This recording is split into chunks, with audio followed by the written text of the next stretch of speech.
It's every adult human being's dream to own a home. But what should you look out for before buying a home?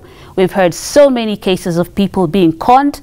And to demystify this whole topic of home ownership, today we'll be speaking to Nishan Okoa, who is a property manager and the author of the book, Don't Buy That House. Welcome.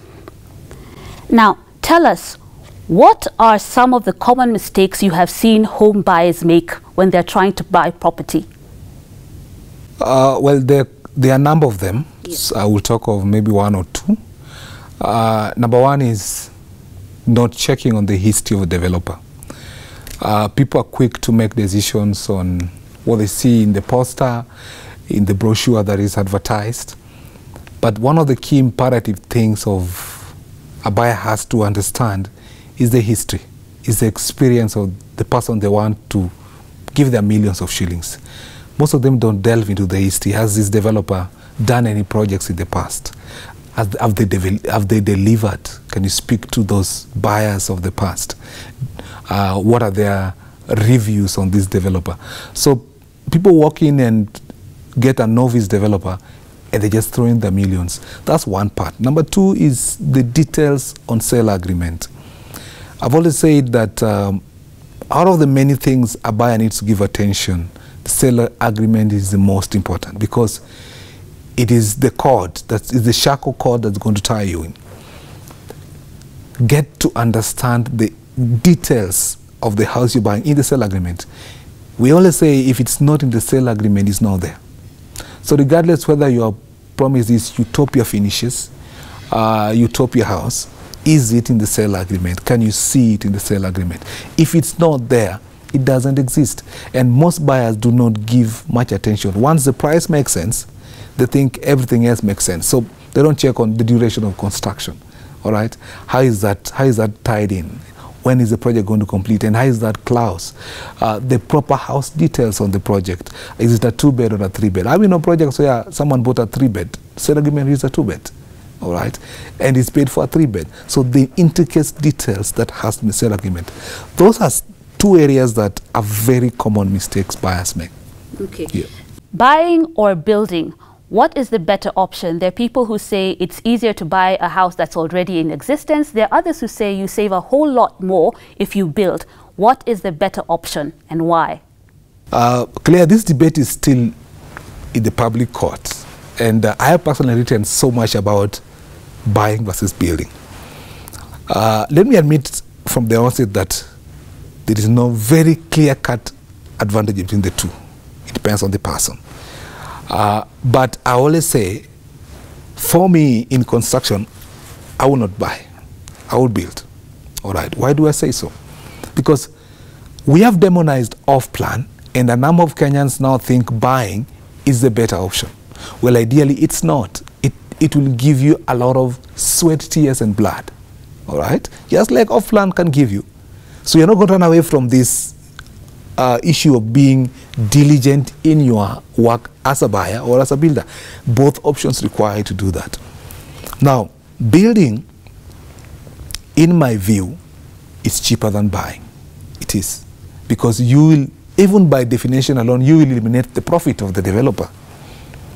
You will eliminate the profit of the developer, definitely. So it's cheaper than buying. But you must follow very strict, ruthless rules if you're going to build properly in any part of the city. Because most Kenyans have this alacrity for shortcuts. I don't know if it's our inherent nature or something else. That's another debate for another time. But if you're going to build, you must follow correctly. Number one, start with professionals. All right? You must get clear-cut registered professionals to do your work. Engineers, architects, project managers, contractor, so you will not leave this thing to your uncle to manage. All right? That you must get involved. It has to be above board, and then comes the approvals required under that area by the authorities. If you go in that direction of building.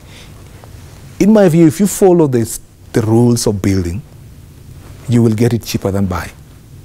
But most Kenyans do not want to follow those rules. Number one, they think professionals are expensive.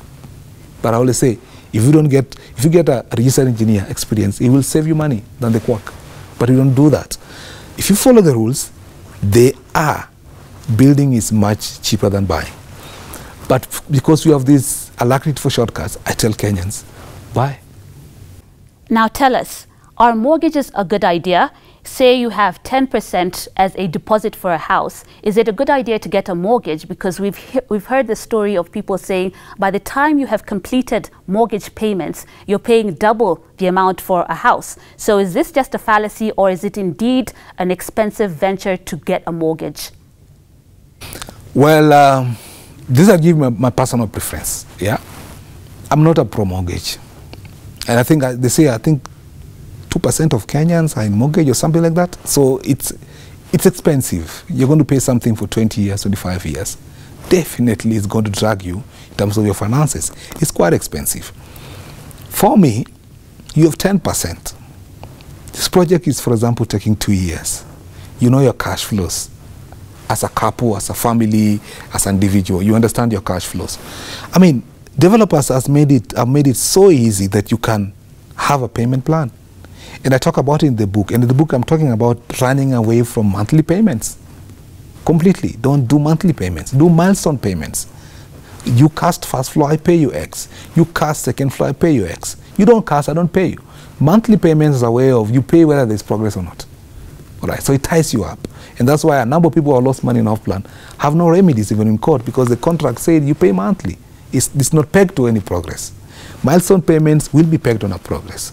You cast, you do finishes this, you do X, I pay, you do Y. And these are visible things that even my grandmother in the village can see. This is ground floor casting.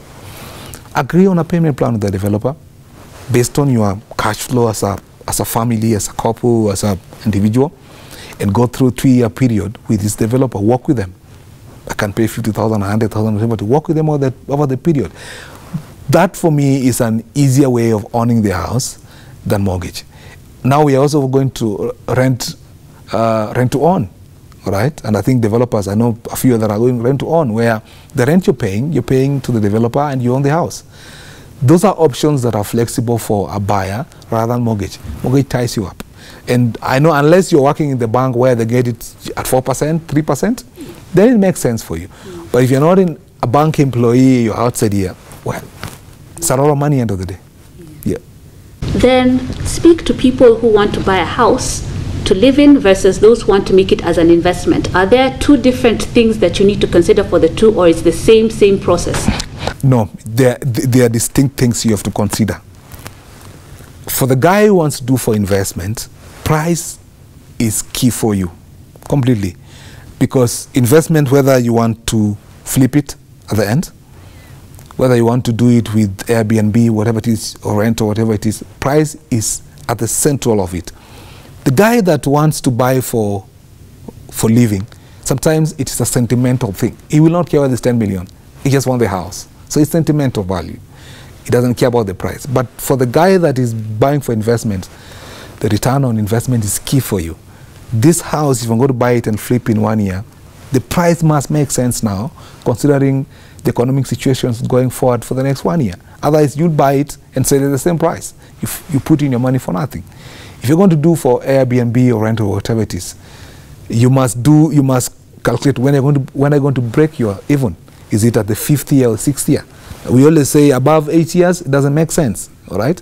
So if you do your maths and it's coming 9 years, it's when you're trying to recoup break even, it doesn't make sense for you. So price is center. So for those set of buyers, price is the main difference for them. Otherwise, the rest of the things must be good for all of them. Finishes have to be good. It has to be properly approved. The design has to work. Yes. Now, in your book, you specify that off-plan buying is a very good option for first-time home buyers because you make significant savings. But then there's the risk of being conned. We always say that seeing is believing. So what is the case for buying a home off-plan? And why should somebody consider the off-plan buying method? And what should they look out for when buying off-plan? Thank you, Claire. Off-plan is, and so that in Kenya, is not bespoke to us, including its challenges. Off-plan is the model that most countries have used to realize the housing deficit. Because it is quite affordable. not even necessarily in terms of the cost, but even in terms of payment plan. You pay it slowly, all right? Don't realize you're paying it slowly. Not like whatever you're seeing that you have to pay one-off. You must get that money one-off. Now, let's come to your question. The real estate, from where I sit right now, compared to T-bill, is still giving more returns than T-bills, even with these challenges currently. And we're not even talking about the boom. The boom was quite twice T-bills rate. Right now, it's still above. So it's still the go-to investment area. Any day, real estate is still the go-to investment area for any person. T-bills is like what now? 10, 9.8. All right? Real estate minimum, we're talking about 15 right now. That's what we say. If below 15 is not making sense, sell the land. That's where we are. So it's still the go-to place. But it has rules. It has rules. And I keep saying, there is no industry that will not punish mediocrity. Every industry has its own rules. Real estate is one of those people. So why should you get involved in off-plan instead of T-bills? Number one is this. When you buy a house right now to be completed 2 years in time, you're buying at 8 million, for example. Definitely in 2 years' time, even if you want to flip it, it won't be 8 million. All right? It will have increased in rates, and substantially for real estate, for example. Especially if you did your homework on that rate, because sometimes developers can give you a futuristic value right now. So you have to be very careful. But that's one area why off-plan is very important. You're buying it right now, and the people who have formed a habit of doing that. That's their business. Buy it now. They won't even wait for 2 years. 1 year down the line, they're flipping it and they're making their 3-4 million, all right, in the same project. That's one advantage of off-plan. Number two is the staggered payment of off-plan. It allows you to pay it gradually over the 2-year period. You pay it gradually. You pay a deposit and then move with it gradually over the period of time. Number three is the option it gives you of you can modify it. Unlike a complete project, developers always give you that leeway where you can close your kitchen if you want, you can open it if you want. You can actually modify a few areas in the development during construction. You don't get that kind of option in a completed house that you want to buy. Those are very good areas that off-plan gives you. Now, why am I for off-plan? Because in a country where only 16% of our population own houses, we have a big gap to fill, all right? If we demonize completely off-plan model, which is the most secure model in any country, if you look at the countries ahead of us, the UK and the Dubais, off-plan model has been used to bridge the housing deficit. It's the best model, actually for first-time owners. This is the model that we have to use. We have to secure it. And that's why I talk about it at length on how a buyer needs to get into off-plan, but secure it as you get into it so that you don't lose your money, you go to get your project. So off-plan is the go-to place. In terms of return, all right, brilliant return. I don't see anywhere else gives those returns, including T-bills, but more so in terms of if you're looking for that investor who want to flip houses, you get it cheaper. Yes. Okay.